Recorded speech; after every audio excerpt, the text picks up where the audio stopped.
I'm perfectly imperfect. Yeah, that's me. My beauty goes beyond what the eyes can see. I'm empowered from within, nothing I'm afraid of. Life's a journey, but it's filled with love. I can speak my mind. I can heal my soul. It's all about wellness. I got full control. Yeah, that's the goal. My body and soul. Her wellness journey. Thank you for tuning in to today's episode of HWJTV. Grab your smoothie from Main Squeeze, a pen and a paper, because today we got a lot of good information for you. Stay tuned. Thank you for tuning in to HWJTV. I'm Winnie. I'm here today with Miss Ashley, RD. Hi, my name is Ashley Smith, and I'm a registered dietitian here in the Houston area. I do work for a Harris Health organization. I work in corporate wellness, and I am also about to launch my own practice. It's AshleyLaurenSpeaks.com, and I'm going to be offering meal plan templates. I'll be doing some one-on-one nutrition coaching, and then my goal is to eventually launch a program where I teach different classes. What drove you to this? What made you even think about going this path in life?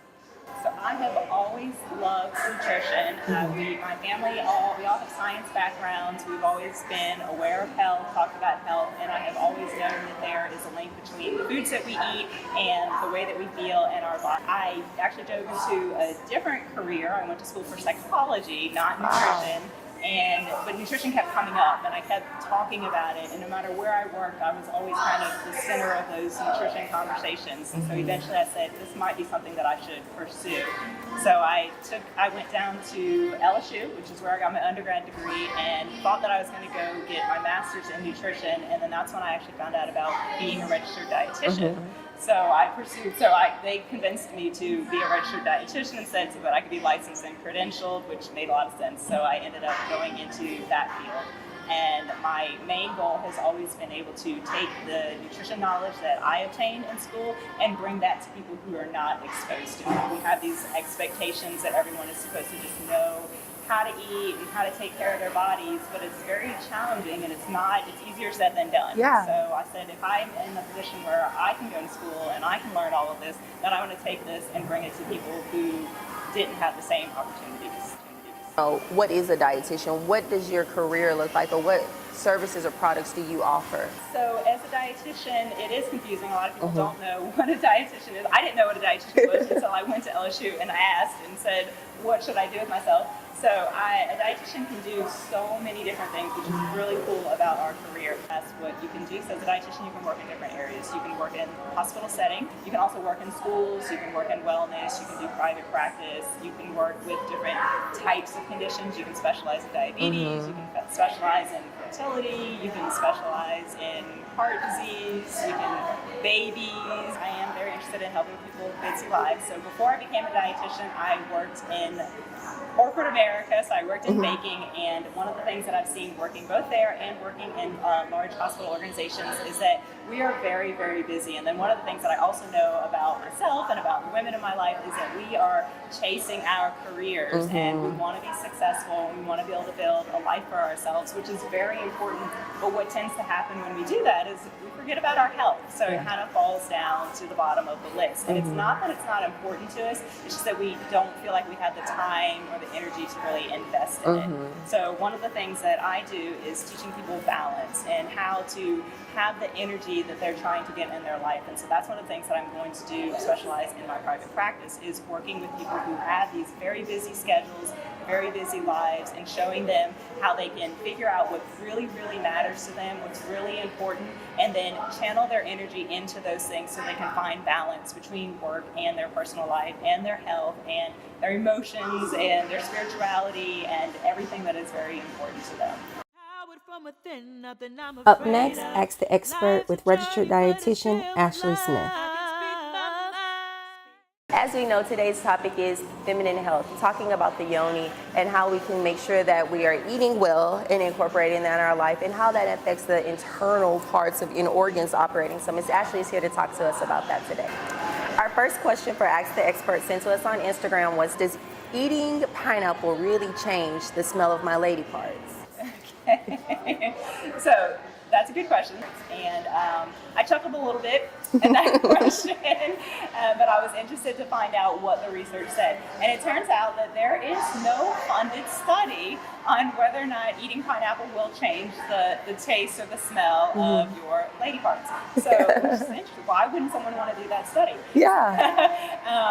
So the research doesn't support it, and as a licensed dietitian, I speak based on what research supports. So I cannot say that yes, it'll happen. Now there is anecdotal research, which means that somebody has tried it out and said yes, that this works. And so yes, you can try it and you can see if it works for you. Yeah. But it's not something that I can go and say eat a lot of pineapple so Because this will happen.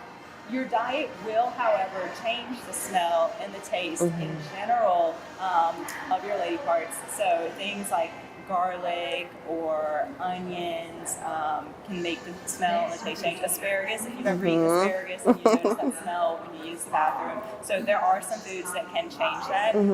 Fruits can make it a little bit sweeter.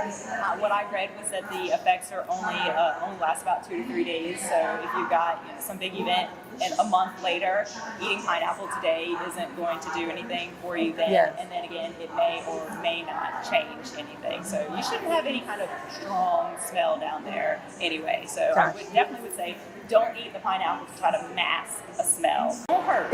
Eating pineapple won't hurt unless you're eating an excessive, crazy amount. Yeah, don't try to eat 2 or 3 whole pineapples to change things down there. Smell and your natural taste should be just fine. Maybe it's a myth that somewhere someone said it and it just kind of caught and people are like, well, this helps, right? Yeah. So this isn't science-based.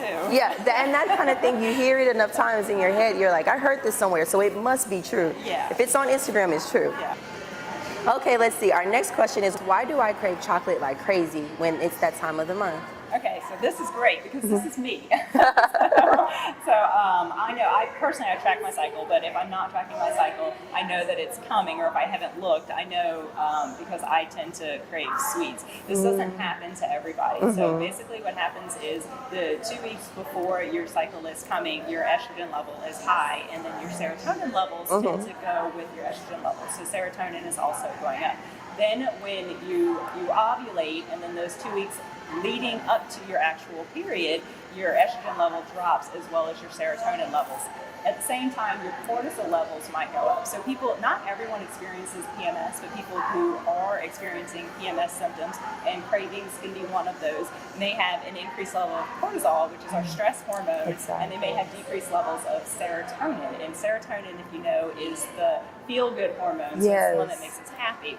So the reason we tend to crave chocolate or sweets is because those things increase our insulin. And when insulin goes up, it allows tryptophan, which is an amino acid, to then convert into serotonin. So basically it helps us increase our serotonin levels, which will make us feel good. Gotcha. So we're craving the chocolate because we want to feel good. We want to feel good. We're stressed out, we're tired, we want the energy, and we're feeling a little bit sad or emotional, and we just want to feel happy. And chocolate or some kind of refined carbohydrate, sugar, is going to make us have a little increase in serotonin levels. And then feel good. And So, then feel good. so when you go to the grocery store and you see me with a basket full of chocolate, that just means I just want to feel good. Yeah, so give her a hug. I just need to feel good. Yeah. But is there something that we can maybe fulfill that craving and feel good without eating chocolate? Are there other options that maybe are lower in calories or lower in sugar? Absolutely. So first, I would like to say that there's nothing wrong with chocolate. Okay. I am an all foods fit dietitian, and I do believe that you can have all of the things that you love in your diet, but you don't want to spend a week eating nothing but chocolate because it's also going to not make you feel good. Exactly. So while you get that quick serotonin and that quick happy feeling, and afterwards there are going to be other negative effects. So you don't want to just eat chocolate all day long. But if you want to have some, it's okay. So there are other things that you can do to actually increase your serotonin level, and one of those is exercise. So just make sure that you're exercising regularly, so that way you do feel, because exercise will also increase serotonin. So you feel good, you feel happy. In even in the research that I looked at, the recommendations always tend to be the same, which is exercise regularly, eat a healthy, balanced diet, and manage your stress and get enough sleep at night. So sleep well. I know I read a little bit about libido, which even said there was a study where people got just one additional hour of sleep at night, their libido was increased by 14%. Wow. So sleep. I love sleep. I'm an advocate for sleep. Get your sleep. Yes, I love I'm a huge sleep. advocate of sleep too. So get enough sleep at night, exercise regularly, eat a healthy diet. It doesn't mean you have to be strict. You know what a healthy diet looks like. More fruits, more vegetables, more whole foods, more whole grains. Keep protein in there, and then it's okay if you want some chocolate every now and then. Don't beat yourself up over it. Thank you again, Ms. Ashley, for coming to speak with us today. We just had an amazing segment on Yoni Health from our expert, Ms. Ashley RD. Again, thank you for tuning in to HWJ TV. We'll be back with your next segment.